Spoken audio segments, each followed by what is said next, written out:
नाही नाही ते बरोबर आहे. लाईट बंद करायला, लाईट इथे डोळ्यावर. सध्या जिल्हा परिषद आणि पंचायत समितीच्या निवडणुकीचा प्रोग्राम जाहीर झालेला आहे आणि आपण शेतकरी संघटनेचं जे आहे ते विधानसभेचं अध्यक्ष आहे. तर तुमच्या शेतकरी संघटनेची काय ह्या निवडणुकीमध्ये तयारी आहे? आता शेतकरी संघटना निवडणूक लढवण्यासाठी तयार आहे, पण काही ठिकाणी उमेदवार तेवढ्या ताकदीनं उभा राहिलं तर मतदान होण्याची क्षमता कमी आहे. काही मतदारसंघात येणाऱ्याला पाडू शकतील, पडणाऱ्याला येऊ शकेल शेतकरी संघटने उमेदवार उभा राहिल्यास. असं 2 मतदारसंघात होऊ शकतं. 2 मतदारसंघात आमचे उमेदवार थोडे ताकदीने कमी येते. त्या ठिकाणी शेतकरी संघटनेचे आम्ही पोचू शकलो ना शेतकऱ्यापर्यंत, असं आम्हाला थोडं काही ठिकाणी वाटतं. आम्ही चाचपणी केल्यानंतर आता असं झालेलं आहे की सर्व पक्ष म्हणजे काही पक्ष एकत्रित येऊन, म्हणजे छोटे छोटे पक्ष आहेत, तसं युती करून आम्ही तिसरी आघाडी काढायचा आमचा डोक्यात विचार चालू आहे.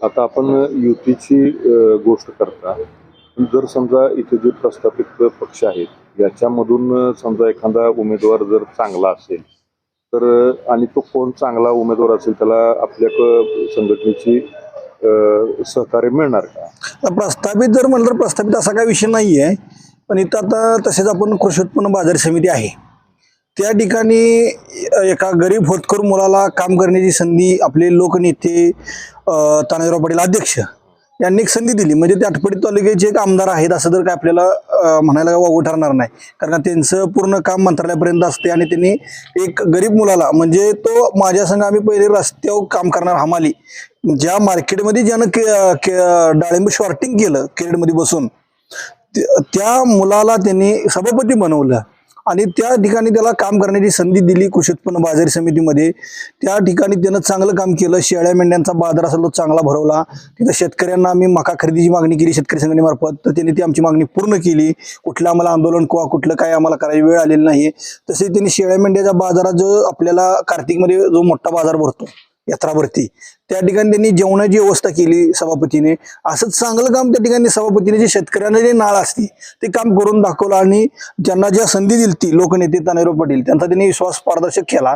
जर तसंच दिगंची जिल्हा परिषद गटातून संतोष पुजारी यांना जर तिकीट दिलं त्यांच्या पक्षाने शिवसेनेने, तर संतोष पुजाऱ्याबरोबर काम करण्यास आम्हाला काही अडचण नाही. कारण शेतकरी संघटना दिगंजी जिल्हा परिषद गटामध्ये येणारा पाडू शकते आणि पडणारा आणू शकते उमेदवार उभा केल्यास. कारण का दिगंजी जिल्हा परिषद गणात प्रत्येक गावामध्ये शेतकरी संघटनेची शाखा आहे, कवठळीमध्ये शाखा आहे, तसेच पळसखेलला शाखा आहे, आवळायला शाखा आहे शेतकरी संघटनेची, लिंगिरेमध्ये शाखा आहे, राजवाडीत शाखा आहे, उंबरगाव दिगंची तिथं शाखा आहे, परत पुजारवाडी दिगंची या ठिकाणी शेतकरी संघटने कार्यकर्त्यांची शाखा आहे. कारण का ज्या शेतकऱ्यांच्या टोळ्या पैसे घेऊन पळून गेल्या होत्या मुकदम, त्यांच्यावर आम्ही 420चा गुन्हा दाखल करून फसवणुकीचा अशा शेतकऱ्यांना शेतकरी संघटनेमध्ये आम्ही न्याय दिलेला आहे. शेतकऱ्यांची कर्जमाफी असेल, कर्जाची वसुलीसाठी शेतकरी संघटनेने रस्त्यावर उतरून आंदोलन केलेलं आहे, दूध दरासाठी आंदोलन केलेलं आहे. त्या ठिकाणी दिगंजी परिसरात शेतकरी संघटनेची मोठी ताकद आहे. दिगंजी परिसरात शेतकरी संघटनेचं मोठं मतदान आहे. त्यामुळे त्या ठिकाणी शेतकरी संघटना ज्याच्यासोबत जाईल तिथला उमेदवार हा विजय 100% होणार एवढं आम्हाला माहिती आहे. जर त्या ठिकाणी संतोषभाऊ पुजारी जर उमेदवार नसतील तर शेतकरी संघटना त्या ठिकाणी चांगल्या उमेदवाराचा विचार करेल आणि त्या ठिकाणी काम करेल. तसं उमेदवार आहे का? आता सध्या तरी आम्हाला काम करणारा शेतकऱ्यासाठी लढा असणारा संतोषभाऊ पुजारी तर दिसतोय. त्यानंतर कोण कुठल्या पक्षात उमेदवार येतोय त्याच्याशी आम्हाला काही घेणं नाही, कारण का काम हे ग्राउंड लेवलला असते शेतकऱ्यांचं.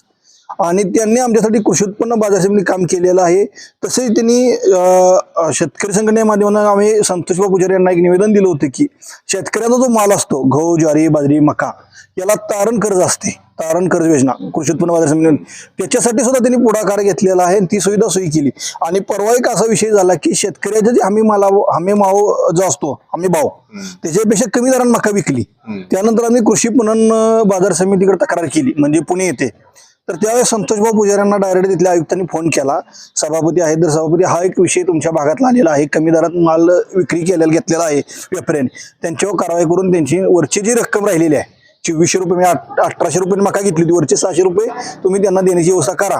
तर त्या ठिकाणी त्यांनी तसं आम्हाला लेखी पत्र दिलं आणि सांगितलं की मी देतो, माझ्याकडे पाठवून द्या, माझ्याकडे कुठली तक्रार नाही. तसं आम्ही संतोषभाऊ पुजाऱ्यांची भेट घेतली आणि सांगितलं शेतकऱ्यांची, जर ते व्यापाऱ्यांनी मका घेतली त्या व्यापाऱ्यांना त्यांनी फोन करून सांगितले तो कमी दरात मका घेतलेला आहे, परवाना रद्द होऊ शकतो आणि तुम्ही काय असेल तो त्यांचा विषय मिटवा. त्या व्यापाऱ्याने आम्हाला पैसे दिले वरची रक्कम. म्हणजे इथंपर्यंत काम करू शकतो माणूस. शेतकऱ्यांचे जे पैसे असतात ते लळा. तसं आतापर्यंत कृषी उत्पन्न बाजार समिती शेतकऱ्यासाठी याचा कधी उपयोगच झाला नव्हता. ज्याविषयी लोकनेते तानाजीराव पाटील अध्यक्ष यांनी जी कृषी उत्पन्न बाजार समिती निवडणुका लढवली आणि त्या निवडणुकीत संतोषभाऊ पुजारी यांना सभापती पद दिल्यानंतर ही शेतकऱ्यासाठी मार्केट कमिटी आहे याचं शेतकऱ्यांना लाभ झाला. तसंच लोकनेते तानाजीराव पाटील अध्यक्ष यांनी संतोषभाऊ पुजारी यांना काम करण्याची अजून एक संधी द्यावी मोठं, आणि त्या ठिकाणी आम्ही शेतकरी संघटना यांच्यासोबत काम करेन अशी मी त्यांना मागणी करतो. तसंच आज सकाळी मी आपले आमदार सुहासभाई बाबर यांच्याशिवर सुद्धा फोनवरून संपर्क साधला आणि त्यांना सुद्धा आम्ही त्यांची मागणी केली आहे. काम बरोबर आहे म्हणले. मी सुद्धा अध्यक्षासंघ चर्चा करून आम्ही योग्य तो निर्णय घेऊ म्हणले. आमदार साहेबांनी सुद्धा आम्हाला शब्द दिलेला आहे. आमदार साहेबांना सुद्धा आम्ही सांगितलेलं आहे की जसं आम्ही तुमच्याकडे मागणी केलेली आहे, काम करण्याची चांगली संधी दिलेली आहे, तुमचं काम चांगलं आहे, फक्त हाच एक शेतकऱ्यांचा होतकरू मुलगा आहे आणि त्याला त्या ठिकाणी काम करण्याची संधी द्यावी अशी मागणी केलेली आहे. तर दिगंजी परिसरात तसा दुसरा कुठलाही गणातला एखादा नेता दिसत नाही किंवा सरपंच पदावाला किंवा असा शेतकऱ्यांसाठी काम करणारा तुटून पळणारा असा कुठला नेता दिसणार सध्या तरी तो आहे. आणि प्रत्येक गावात त्याची एक वेगळी इमेज आहे. म्हणजे प्रत्येक गावात त्याची स्वतःची एक ओळख थोडी आहे आणि तो शेतकऱ्याच्या कुठेही जरी गेला तरी बांधाव बसणारा नेता कार्यकर्ता आहे शेतकरी शिवसेनेचा आणि चांगला काम करतो. त्यासाठी आम्ही प्रयत्न करू.